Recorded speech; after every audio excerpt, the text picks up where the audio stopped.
Hello, welcome to Off the Pitch. I'm Killen, the host and referee, and I'm joined by, and I'll go by Premier League order, Pierce, Arsenal fan. Oh, Cully, Man United, and George, Chelsea. Needed a bigger gap there. That'd be Needed Chelsea. pause. Around the league. You've got short-term memory, Piers. Right, probably game week 32, I think it is now. And obviously, one big game that we have to talk about, Man United versus Liverpool today. Cully, how did you find that game? So the first 15 minutes, we smashed it. We were brilliant, right?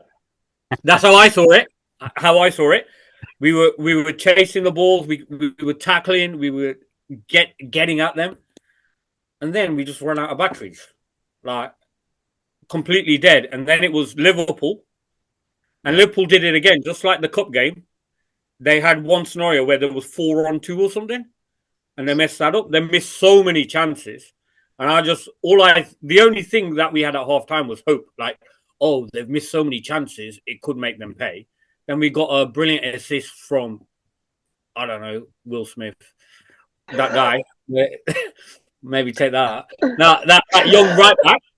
And got an assist from him. And then, the game just turned. And I have to mention Mainu's goal. Oh, my word. Yeah. And nothing. Absolutely nothing. What a player. But it says something that our best player is 17 or 18, right? So 18. But in the end, that was some finish. Yeah, and Fernandez's finish as well was. He had an open goal, but it was a long way out. But it would have been brilliant if Keller had a little contact on that and actually saved it. I think that would have been a worldie save. Yeah, but you would say that because you're a Liverpool fan. Yeah, no bias there. But George, we're not even 5 minutes in. I'm the rest. But I genuinely think 2-2 was kind to United.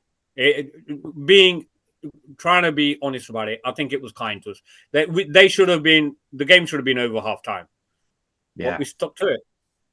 So no, that's true. But has that dented?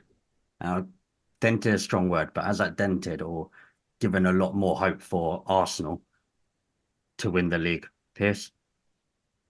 I think it's a dent for Liverpool psychologically, going there dropping points against the bang average United team. I mean, that's the third time in 7 days United have bottled it. You've been kind there, yeah? I know everyone talks about Arsenal bottling it. That's the third time in 7 days they've bottled it. But no, do you know what? I think it's good for the boys to be, we kind of front run last season and we opened up a bit of a gap. And I think the inexperience and a couple of injuries, maybe we lost our bottle a little bit. But we've kind of been just behind the pack for a while now.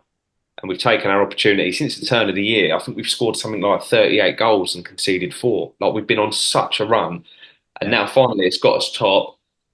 Put to bed all that nonsense talk about dropping 2 points at City. I don't know where that narrative has come from, that we should have gone for City more. We had 4 points off them. Ridiculous. But anyway, we're top now, 7 to go, 7 cup finals. We've got the toughest running. But now, after that result today, I'm starting to believe. Is how you? Oh, here we go, Arsenal. Oh, no, you said it. I didn't believe you said it. That's last year as well, didn't you? Sweating. So on that, last season, right? I don't know how many points clear you were, and then you had that run-in of 3 draws and crumbled. And I want to say it was around April, right? Around April time when it started. I think it was you battered Leeds. And then after that was draw after draw. West Ham, Saka missed a penalty, dropped points there. Southampton found ourselves, I think, 2-0 down at one point. Yeah, it fell apart. I mean, when you lose Saliba, who's probably the best centre half in the league, maybe in the world at the moment on form, that's a bit of a shout. But when you lose him, and you've got Rob Holding to come in, who can't even get a game for Palace, it's like, City lose someone and they've got a £90 million player that slots in. I mean, we've got more of a squad this year, and you saw that against Luton midweek. We made 5 changes and we still were just totally dominant. Gave Saka a rest, gave Declan Rice bit of a rest. Like, you know, we rotated. And even yesterday, you know, we bought off Saka and Jesus, and we bought on Trossard and Martinelli. I mean, we really do have a bit of a squad now, and we're almost at full strength. I think Timber's the only absentee. Yeah. He's been out the whole season. Which so we the goal difference shows it. We can stay fit. I think Liverpool have got quite a few injuries at the moment as well. Yeah, I mean, I guess, look, everyone, you expect to pick up a couple, but I think as long as maybe Saliba, Declan Rice, Odegaard stay fit, I think there's no reason why we can't go and do it. I mean, I'm watching Spurs now. That's the one game that worries me, because they'll do everything they can to stop us winning the league. What about the Chelsea? Spurs have also got Liverpool, right? Chelsea's at home, and I just think you're doing it. The way we've started this year. I mean, like we dropped points at your place, didn't we? We drew 2-2. Should have lost. Should have lost. Declan Rice scored a good goal, didn't he? There was a bit of a mistake at the back, and he Sanchez, to the Bruno goal today. But I think it was in a way. We're a different animal now. I think we can play any way. We can bank in like we did against City and play on the counter, and we probably had the better chances against City. Or we can just suffocate teams and play in their final third, 2 banks in their third, and just suffocate teams. So I think since the turn of the year, we're the best team in the league. And the league. I think it'll come down to your defence against Spurs, because Spurs concede goals, right? Yeah. Can you outscore them? Because I think United have now conceded 46. Spurs are around. They're pretty close to United. Number of goals. So defensively, they're both shocking. Yeah. So it's like, can you outscore them? Well, we've got the best defence in the league. We've conceded the fewest goals, and we've scored the most goals. I mean, it would be the most Arsenal thing in the world if we finish the season with those stats and don't win the league. That would be the most Arsenal thing in the world. But I think, our problem against Spurs would possibly just be getting caught on the counter, because I think we can go there and control the game. We've got the personnel in midfield to do that. If we can somehow crowbar, I know it's a bit FIFA like team talk, but if we can crowbar in Rice, Partey and Odegaard and get them a well-oiled machine just for these last 7 games, he probably doesn't want to start taking chances and tinkering with it at this stage. Maybe he does, but it's hard for him now, isn't it? Because you want your first 11 every time. Yeah. I think it's your balancing Champions League as well. So you've got the 2 games against Bayern. Do you rest players for those games, or do you play? I think you've got to go quarter final of the Champions League. You go. Exactly, you've got to go for it. I mean, the fixtures are the congestion around fixtures. We've got. Here we go. Talking about Spurs game. I mean, everyone's in. I mean, City are in 3 competitions. Liverpool are in 2. Yeah, you're in 2. I mean, Liverpool can probably rest in the Europa League.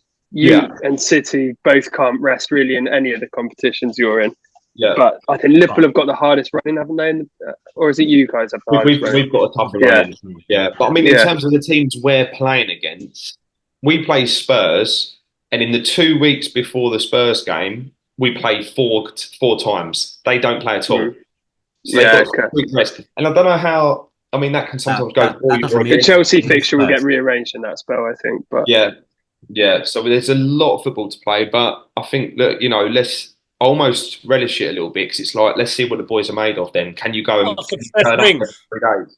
This is it. It's what success brings, right?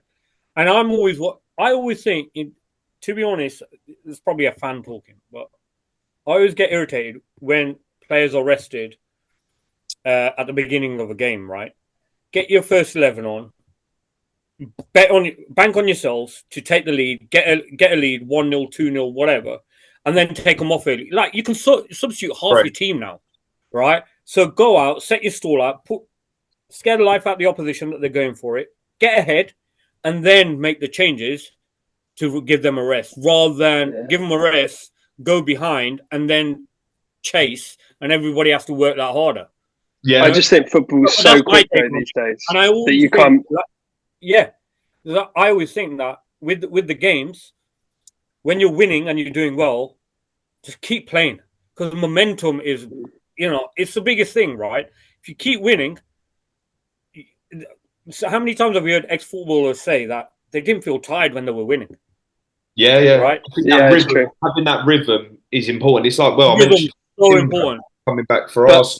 He's a brilliant player, and he looked really good pre-season, Community Shield. But I don't think you can bring someone in this stage of the season, because it's all very well being match fit, but to get that rhythm when the games are the most intense they're going to be in a season, it really does take some bedding in. So I think, to be honest, like you say, playing every 3 days, if you're winning games, it's almost a good thing to keep playing games, to keep them coming. Maybe that 2-week layoff for Spurs won't help them, and we'll be in a rhythm, and they'll get brushed aside like everyone else has been.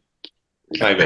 You're on the assumption that you're going to keep winning those games between that Spurs. Well, Brighton away was a massive test yesterday. We went there pumped them 3-0, and we totally controlled the game. And like that could have been a banana skin. And to be honest, I was looking at that game, and it's that PTSD from being an Arsenal fan for 30 years. It's do you know what? I can see how this is going to go. We missed a few chances early on in the game. Saka missed a goal, a chance where he usually scores.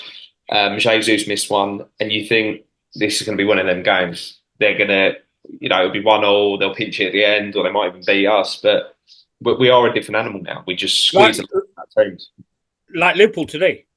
Without being funny, I'm watching it. They take the lead, and generally, I thought United played without having a shot in the first half. But the first 15 minutes, without having a clear attempt, we were in the game, like matching them, and we were there. But it sounds like 10 o'clock. No, but we're in the game. We're competing, and then but. Surely it's not just United fans, but surely you can see the energy level just drop. You can see it. You can see it coming once they missed all those chances. As soon as you scored, they went apart. Yeah, and they just lose it, and they can't do anything, and they're not even in the game. And it's, Onana gets a lot of abuse for goals he lets in, but I heard on the radio in the last, I think, 4 games, he's had over 200 shots against him. That is mad. Or last 6 games or something like that. Probably last 6. It's it's the highest in the Premier League by a distance. Yeah, I think he's had nearly over 550 shots. He does make far too many errors, though. Still, he does get peppered, but he does make too many errors. Did you see when he did that little turn today? Yeah. The ball's at his feet. Like everybody, I'm watching it. Everybody there's panicking. Right, heart in your mouth moment. We're like, oh no! But we did the same again. We try and play it out from the back. We give it away. I was watching the game, and I'm sitting there because I'm a bit of a nerd, but trying to count like the passes. I think in a handful of times we managed 3 or more passes in the first half. Right, 1-2, lose it, chase it. 1-2, lose it, chase it. We're just not capable of. If we're trying to be what the other teams are, we're not capable of it yet. That's what we keep hearing yet. But however, United don't even do the basics. I was watching it earlier. I know you've got a makeshift defence, but like no one's going with their man. Like their wingers are just in absence of space, and the midfield's wide open. Everyone's just in no man's land. It's like it's someone like they're not talking to each other. Going right, you go to the ball and you take that man. They're both just standing there in no man's land, and I just think. It looks like they've never played together. Yeah, I work with the maniac of a United fan, and he loves Ten Hag. I don't know how you feel, Khalid, but he loves Ten Hag. He thinks he's the second coming and he's going to be great. You just need to give him time. And I know United fans love to point to Arsenal and go, look what happens when you give him time. And it's like, there's plenty of managers that, for one example of Arteta being given time and coming good, there's 100 that were given time and never came good. Yeah. So I think redundant, but I don't know how you feel about giving Ten Hag another season, because I just think after 2 years, I can't see what the plan is. That it's like I would give him 1 more season. Genuinely, I would give him 1 more season. On this, there's 2 factors in this. One is, I think we've had, especially the first. I think we overachieved last year, right? Finishing, I think 3rd. We finished 3rd. I think we overachieved. This year we're underachieving. Okay, underachieving is not what United should be doing or any club. However, I think we've had so much injuries this year. We've had incredible number of injuries. turmoil with all the Sancho stuff, and last year was Ronaldo, Anthony. But a lot of that is induced by Ten Hag himself. He causes a load of these player issues. Yeah, but if Sancho's not turning up on time and he's got a rule that you got to turn up in time, there has to. I can't. Let me say the other reason first. The other reason is nobody's available. Nobody decent is out there, right? I mean, United's a big job. I think Klopp will be good. Get people. That'd be brilliant. It's nothing just to do it, but But what I'm saying is, he just needs one season. We've had too many injuries, and you can't tell me that Van Gaal, like the manager he was, Mourinho, who else we had? Solskjaer's maybe the odd one out, and now Ten Hag, right? Moyes even. Let's go. You can't tell me all these managers are wrong and these players are right. Fundamentally, they've had, I guess, post Van Gaal, Mourinho, we've had the same players, but we keep blaming the manager. If we start to get rid of them like that, we're going to turn into Chelsea, And as Roy Keane said, nobody really. But we've won some trophies in the past 10 years. You guys have done nothing. I think we won one last year. You did win one last year. Carabao, a Mickey Mouse Cup. Yeah, I'm talking about big trophies. Yeah. It did work for Chelsea though, under Roman. It's strange how it worked for Chelsea. Come in and just throw money at the issue. As soon, even if you won the league next season, if it weren't quite right or not as good, you go right. He's gone. Yeah. Throw money at the issue. Who do you want? Get him in. Yeah, but the thing is, in that squad we had, it was full of winners and mentality. So I think the team basically coached itself, and they needed a man manager. Right? Yeah, exactly. You had Czech, Terry, Lampard, Drogba. That's your spine sorted. You just build around that. And the issue with United is you don't have the players, and I don't think you've got the manager either. Because I think Ten Hag is, as we were saying before, like the way he structures his team. The midfield's completely vacant. You've got people pressing in complete random directions. Bruno's just running off by himself the whole time and just getting bypassed. Your midfield is bypassed almost every single time with just one pass straight through the middle, which it's the same for Chelsea as well. And it's just a sign of a badly coached team. That's why I, in part one, Poch out, because he just does not know how to operate a football team to the level that's required in the modern game. It's so tactical now. And teams will see your weaknesses and they'll get exploited. Whereas that didn't used to happen so much, I don't think. No, back in the day, you match like Ferguson era. You go 4-4-2 and you go man to man. Best team wins. Yeah. But it's like a chess match, isn't it? It's like everyone's tinkering mid game, in possession, out of possession. You're setting up differently, press, counter press. Exactly. Quite wanky words that get floated about. It's a different game. It is just on that, on all of that, and then with the league, right? And you're talking about managers. Klopp has done it before. Guardiola has done it before. Arteta hasn't. Is that going to be another potential weakness in the run-in to the league? I appreciate it's only last year.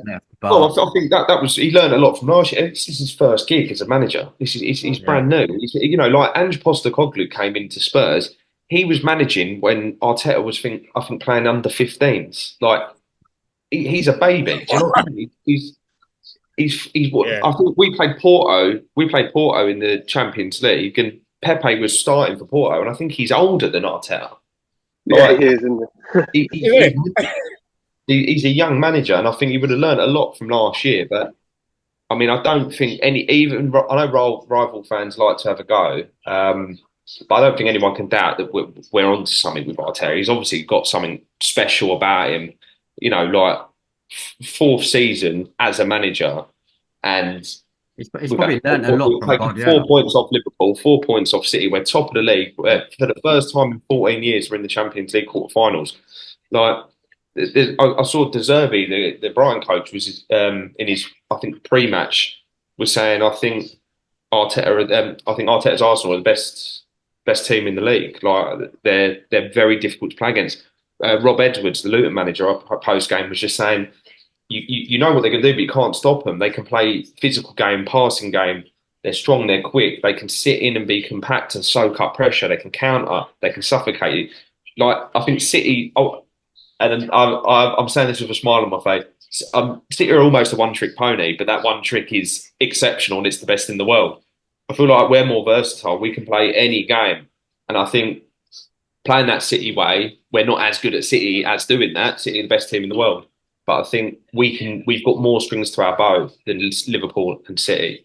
I think we control games better than Liverpool. And I think we're better when it is a little bit of a basketball match than, say, City. But again, that's fair. Actually, I'm a delusional Arsenal fan, so I will accept that. I think that's actually a really good point. Yeah, I think that's a good point. That's a really good point, especially with like Liverpool, the heavy metal football, right? And just going for it. Yeah, it's organised chaos. The amount of times they snatch a win right at the end on a counter or something. They're amazing at grinding out results, but you watch the game and you're like, they're not in control of this game at all. You watch Arsenal and City, and they're like in control of the game 90% of the time. I agree. Yeah. And I go back to the glory years, 2013 when United won the title. United came back from losing position in 11 games, right? And it's an idea of the mentality that they can always pull out a win.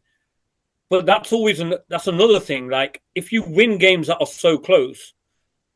Yes, you won it, you got over it, but how close were you actually to dropping points? And the following season, yes, Moyes changed, but they dropped a lot of points. So for that pendulum to swing, it's not that much to go from just sneaking a win to drawing or losing, right? So I think Liverpool at the moment, like today, they should have won. I mean, the number of chances they had, they should have won, but they didn't get it over the line. They've been getting it over the line, but are they going to be games where they might go through it, but I'm saying they're that close to not winning. Yeah, I agree. It takes one or two games because the other two aren't going to drop many points. And do you know what? That's why I was more. And again, I might be. This might come back to bite me in the arse, but I've always been this season since it's got quite tight and to the business end of the season. I've been more worried about City than I have Liverpool because I've watched their games and like you said, George, they don't always look in control. And they almost remind me a little bit. I know they're a much more mature team, totally different team, and Klopp's a lot longer in the tooth than last year's Arsenal and Arteta. But they remind me in a way of Arteta's Arsenal last year, just because we had so many last-minute wins. We had so many, just nicking a goal at the end, just clawing a win out and going behind and coming back. And I think not only is that draining physically, but mentally, it's really, really draining. And I think to keep doing that week in, week out, it catches up with you. And I think it caught up with us last year because those big peaks and troughs in emotion when you're down 2-0 and somehow you win it 3-2, that adrenaline, I think that just drains takes you. out the team. Yeah, and I think, the way City just grind it out and get it done every week and it's just business. Easy every week. I think I could see similarities with Liverpool this season. And I was looking at them thinking, you're not going to keep getting away with this. Like even last week, went 1-0 down to Brighton. There was a chance to go 2-0 up. Yeah, they went 1-1 versus Sheffield United as well.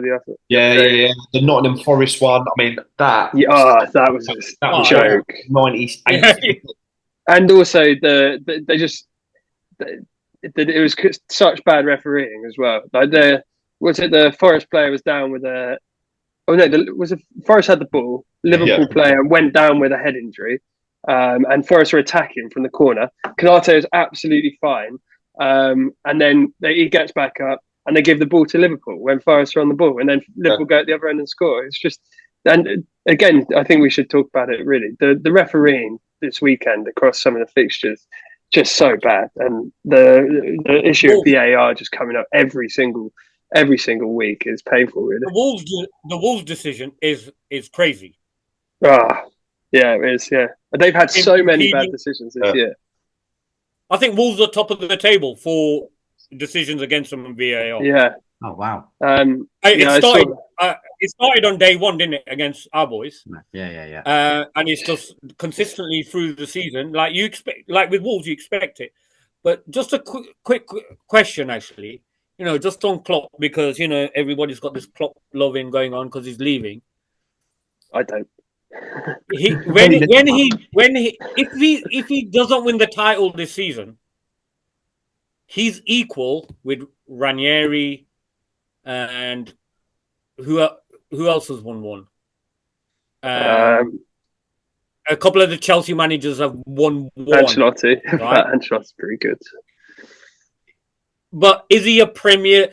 I'm not talking about a Liverpool legend, blah blah blah. But is he a Premier League legend? I think so. You got to look at it in context. Then he's been playing against Guardiola's City for 8 years. Didn't they get like 100 points? Not win the league? City would run away with it, right? All the time. Yeah. And I think able to compete against them. Yeah, and with Klopp's a quality manager. He's a quality manager. But rival fans, including myself, will always rub it in to Liverpool fans. He only won one Premier League title during COVID, so it's got an asterisk next to it anyway. Was his achievement better than Ranieri's then? Because look at the team that Ranieri won it with.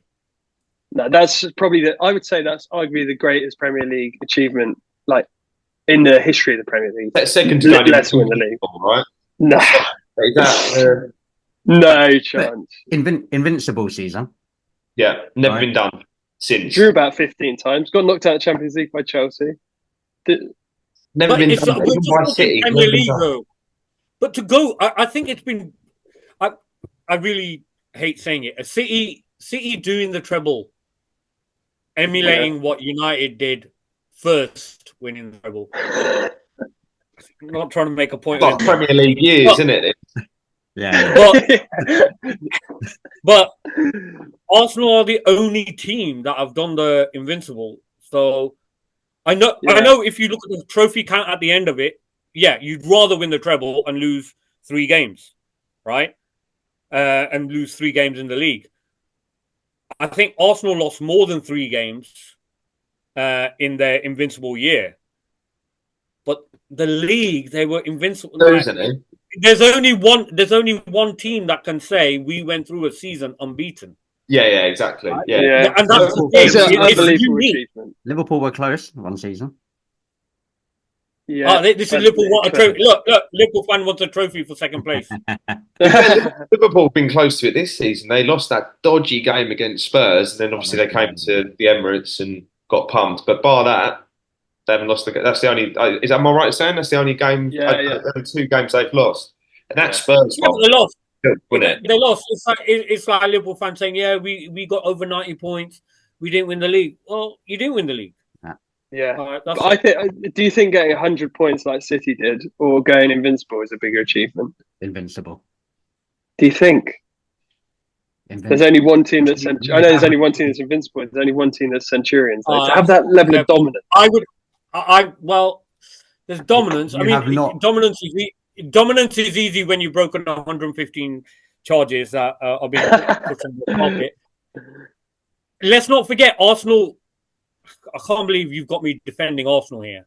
But Arsenal also did it with a budgeted structure, right? How many times did Arsenal break the Premier League record to sign players? Arsenal have always spent money though. Like you're normally top 3 or 4 spenders each season in the league.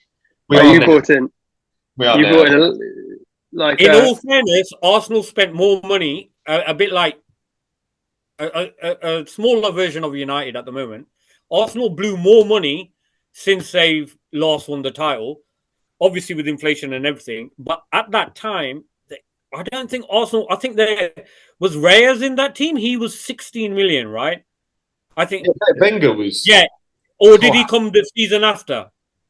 But football is completely different as well. Like the figures were. But my point is, Arsenal, or even for that time, Arsenal never really broke the bank, right? They never did. They were picking gems up like Anelka for under $1 million or whatever he was.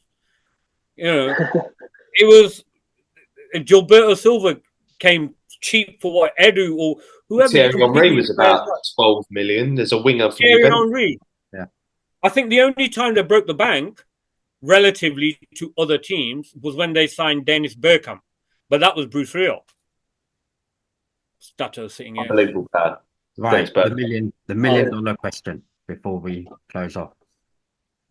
Premier League or Champions League? We're getting closer and closer, and it's I can see George smiling already. But Pierce, Premier League or Champions League, if you had to choose one. this season, Premier League, and I know I'll be in the minority of Arsenal fans, but I just think, do you know what? Champions League, never done it, have we? It'd be amazing, but I think Chelsea won it in 2021, and no one gives a shit. No one doesn't get talked about that. I mean, I'm George. I'm sure it means something to you, but like, I feel like you can fumble your way to the final. You know, sort of Spurs got to a Champions League final. Premier League is so difficult. We haven't done it in 20 years, and I think it just gets. And George, you had a good rebuttal for this last time we spoke, but I think it gets rid of that bottler tag that we have. It just totally does. Like, we over 38 games, being the best team in this Premier League, in probably one of the best title runs, the tightest title run-ins between Pep's City and Klopp's Liverpool, I think it would be unreal, huge achievement. I would take Premier League to be there on the final day. Not on a 4-day bender in North London. Yeah, give me the Premier League. I think that I see what you're saying. I think the Premier League this year is harder to win than the Champions League. It'd be an amazing achievement, but the one thing that Arsenal just don't have is any sort of European caliber. And if you win the Champions League, that completely changes. You can, and you say, and yes, the Champions League probably is easier to win this year just because of how tough the Premier League is these days and at the minute. But like that won't come around. That won't come around. That might not come around again. Yeah. Like, Champions League will still be there, right? The Premier League, we've built one. Last year we finished second. We just fell at the final hurdle. Let's go and win the Prem this year. But if Europeans, Real Madrid look at it like, oh, here we got Arsenal. They got no European caliber. We'll just roll them over in the semi-final. They'll bottle under the pressure. Like Real Madrid are the biggest teams in the world have all won the Champions League. Or biggest teams in Europe have all won the Champions League. And I think that would solidify your place at the table with the likes of the big dogs such as us, Chelsea, United and Liverpool. That's a yellow card for you, though. That's my second yellow. No, quickly. Oh. Hang on. I agree with you. I agree with that. I agree with everything you said. But I'm a United fan, right? Arsenal have to win the league. Right? They're not just doing it for their own fan base. You're doing it based on you don't want Man City to win it or you don't want Liverpool to win it. Right? That's what I mean. I want City to win it. Only City fans want City to win it. I want City to win it. Yeah, but you're a Chelsea fan. Nobody cares about Chelsea. Everyone in London. It's like nobody cares about City. Literally, nobody cares about it. I think Liverpool will be third, right?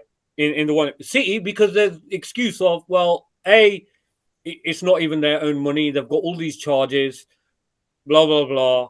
They're done, right? That's why they've won it, because of all this.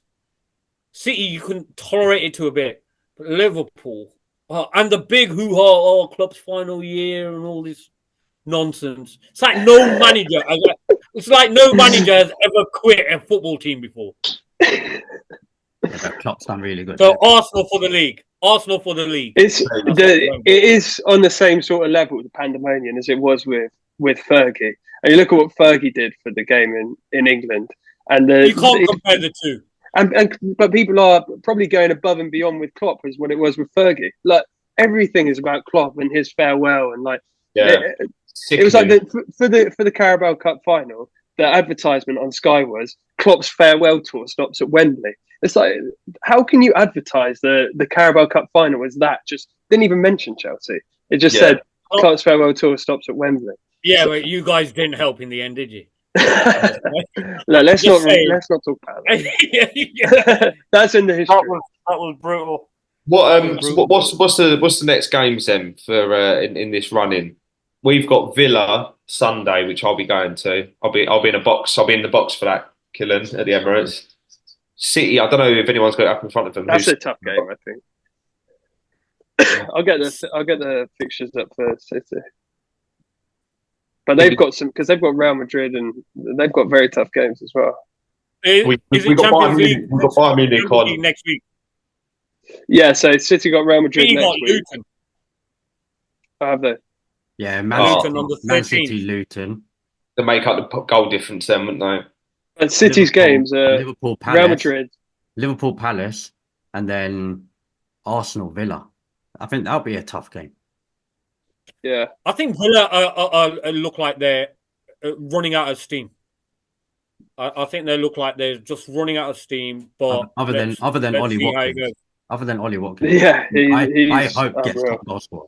I really hope he gets top. I've seen this with Emre. Obviously, he was in charge at Arsenal, and I've seen him bottle Champions League at Arsenal, so it's fully expected. But yeah, we should have enough. We should. I think you know what? I think you guys are harsh on him. I think he's a great coach. He is. I think he's a good coach. Maybe he's great with those teams just below, right? You know, like the Villarreals and all them. Maybe that's where he's good. That's his level. Yeah, and that's an amazing level. Like what he achieves with these teams is amazing.